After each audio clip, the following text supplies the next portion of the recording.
Depuis mai dernier, chaque vendredi, c'est devenu un rendez-vous. Ces habitants de Luçon et des environs manifestent pour le maintien 24 heures sur 24 et 7 jours sur 7 des urgences de leur hôpital. Pour le moment, on continue, oui.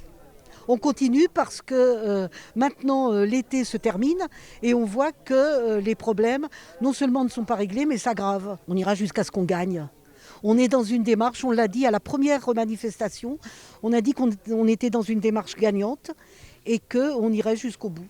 Depuis quelques années, selon ce médecin généraliste de l'hôpital de Luçon, il n'y a pas que les urgences qui souffrent, mais de nombreux autres services. Départs non remplacés, services qui ferment. Pour lui, c'est une mort annoncée de l'hôpital qui est en train de se dérouler.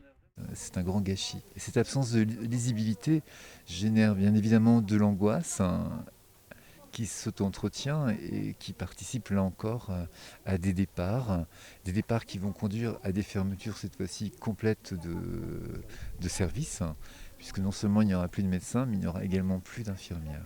De nombreux élus des communes environnantes étaient également présents, car pour eux, le service des urgences de l'hôpital de Luçon est un atout majeur pour l'attractivité de leur territoire. Il y a une forte appréhension d'un malaise général sur l'hôpital de Luçon et je pense sur tous les hôpitaux de Vendée. Vous avez entendu ce soir qu'il y avait 170 places dans les hôpitaux qui étaient fermées. Où vont aller nos malades ? Aujourd'hui, nous sommes véritablement inquiets parce que sans médecins, sans infirmières, sans hôpitaux, eh bien, c'est l'aménagement de notre territoire qui est en jeu. On se bat pour que tout le monde puisse venir en Vendée, puisse habiter en Vendée, puisse circuler en Vendée.